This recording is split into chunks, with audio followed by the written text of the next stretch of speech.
Good morning, everyone. I'm happy to be here today to share some thoughts about last year at Holy Trinity. I think we will always remember 2020. So many lives have changed. For this morning, however, I would like to highlight some celebratory reasons before we look ahead to 2021.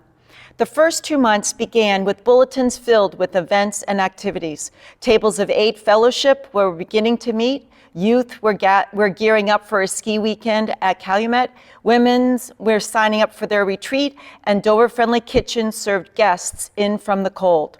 We thanked Heidi Morrison for her dedication as Faith Formation Coordinator and welcomed Faith Big into this position. On March 1st, a special visit by Bishop Hazelwood reminded us that Pastor Tim isn't the only tall Lutheran and that everyday spirituality is a powerful practice to keep. We learned the names of 10 new members and enjoyed our first Lenten dinner and Vesper service. From my perspective, we were humming right along until things changed quickly. After the March 15th service, we finished cleaning up the touch points, and it took only a few days before restrictions led Pastor Tim and Mark into crafting a new way of attending church during COVID. Initially, our service was recorded, but it didn't take long before familiar faces were singing together, breakout room conversations were a Sunday highlight, and bread was broken after the Our Father.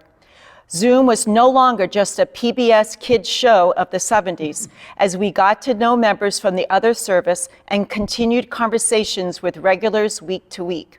The needs of our community were great due to the lockdown and health crisis, and Holy Trinity continued to help others.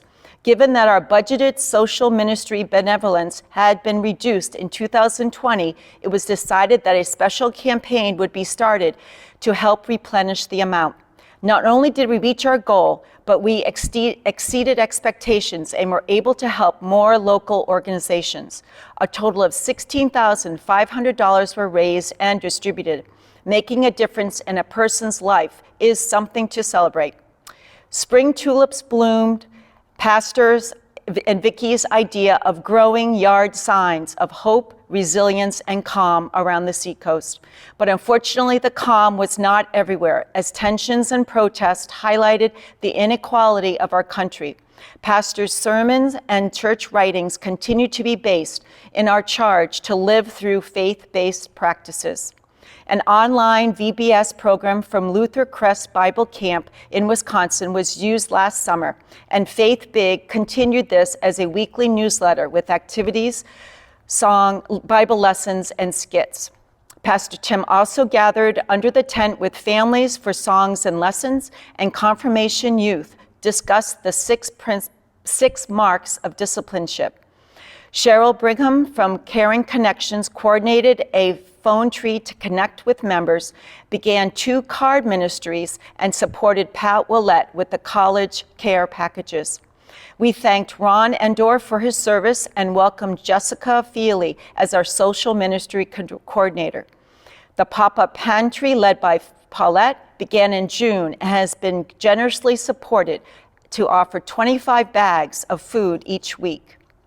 Since the early months of online services, significant shifts of how our services are created and viewed took place. Pastor and Mark worked tirelessly learning the technology and how to best incorporate and involve ourselves.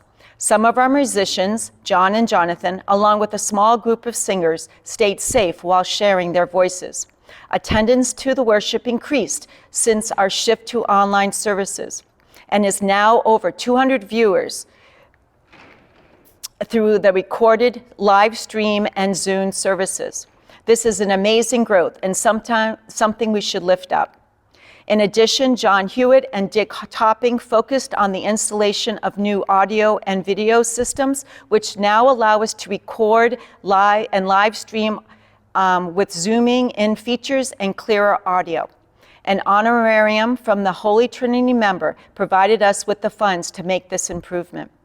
Also in the fall, we held our stewardship campaign, thanks to the work of Bob Hollister and Dave Arlington.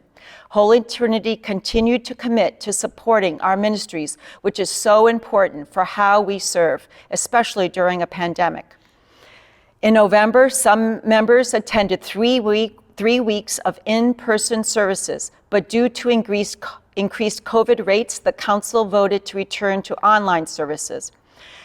Our building and grounds remained in good hands last year, with repairs and improvements taking place inside and outside the church. The Thursday morning group met to keep the church looking decorated, clean, and maintained.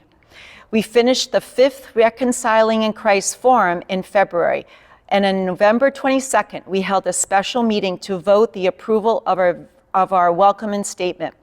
The motion passed, and we are now listed in Reconciling Works as a church that welcomes and affirms everyone.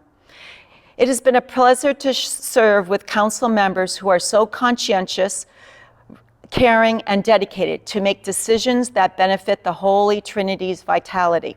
Like all churches, Holy Trinity has had a challenging year. Yet we have also shown resilience, a willingness to try, and a desire to nurture and hold tight our connections with others. Let's continue to come together, support each other, and then go out to do what we can do to share some love. Pastor? I'll take the microphone.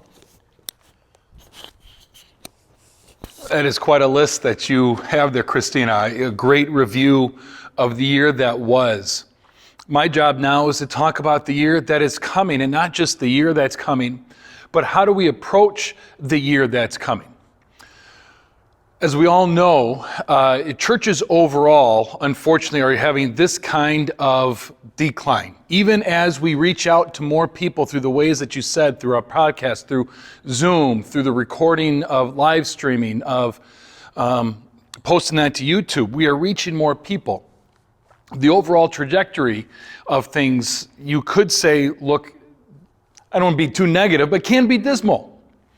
And we don't want to be a dismal place. We are a place of hope. We are a place of peace. We are a place that shares God's love for the entire world. So what I hope to do during this coming year is begin having conversations on how do we continue to do that and improve upon it.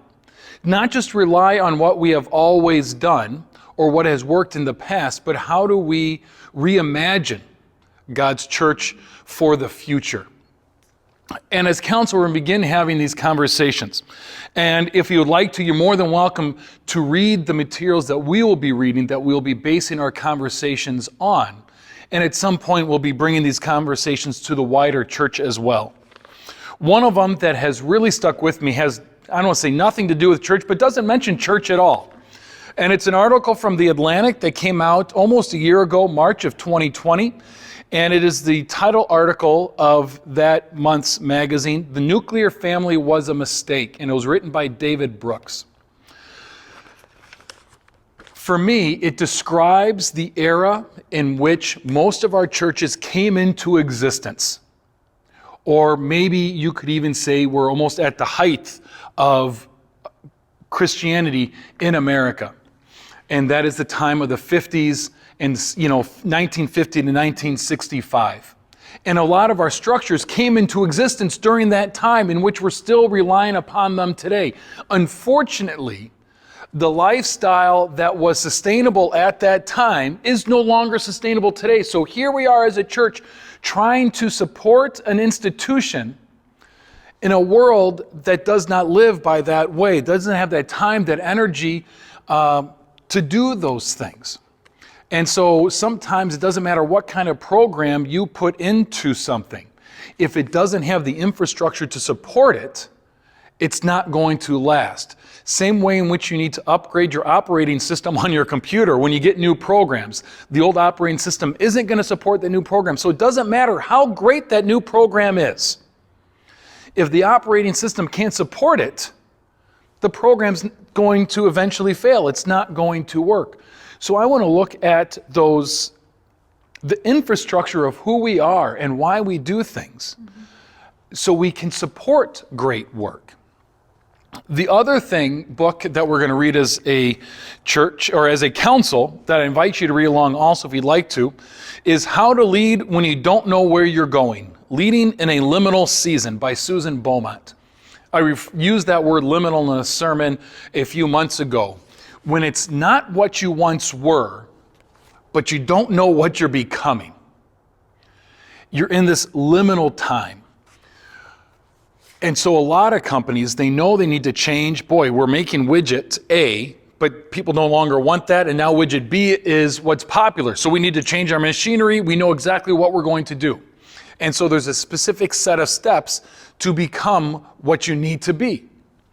The church isn't like that right now. We know what we've done isn't working, but nobody knows what that's going to be, so that you can't just quickly change into it. We're in this liminal time. And frequently what happens is that people want to, it's uncomfortable, it's anxious, so let's just revert back to what we once knew. That worked before, let's do that so it works again.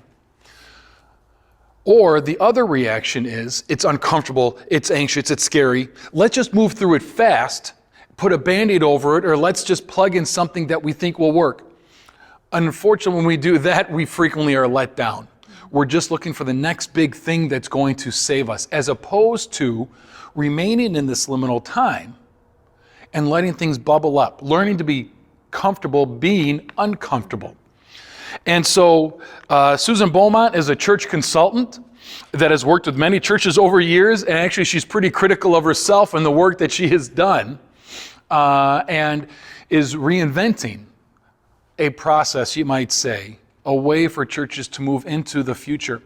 This came about because what we are hoping to do is participate in a synod-wide year-long event called Forward Leadership, in which churches come together to really have these conversations as the synod leads them through it. Unfortunately, with the COVID pandemic, it is not happening this year, as churches aren't able to get together because it was 6 Saturdays and 2 retreats at Calumet.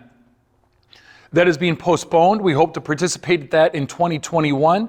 But in the meantime, we don't want to wait for something else to begin our conversations.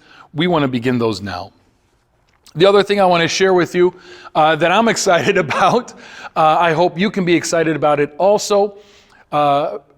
Pastors, through the synod rule, I want to say synod rules, guidelines, recommendations, are allowed to take sabbaticals every 5 to 7 years. I know I haven't been here 5 years yet. It actually is coming up right on 3 years. It'll be 3 years a week from you watching this recording. But upon coming, since I had not had a sabbatical yet, I talked with the council, and is that something that I could take earlier than having to wait the 5 to 7 years? And the council had said, absolutely, we support you in that. So not this summer, but a year from now, during the summer of, most likely summer of 2022, I hope to take a sabbatical, 3 months of intentionally planned rest, relaxation, I would say rejuvenation as well, not just for myself, but for the church. In order to plan that, to make sure it is done properly, I've put together a team that is going to help me plan it. And we're actually working on a grant through the Lilly Foundation that would help, that not just would help to fund it, but would fund it. So in the coming weeks, there'll be actually a spot on the website so you can learn more about it. We'll keep you informed on what this will look like, how it will help everybody, not just myself, but the church as well. And I thank you for that opportunity. Sounds good. I think that's everything from me, Cristina. Anything from you? I'm fine. I appreciate everyone watching, and as always, we're grateful for all you do to make Holy Trinity how great a church it is. All right. Thank you, and let's go on to the rest of the meeting. Very good.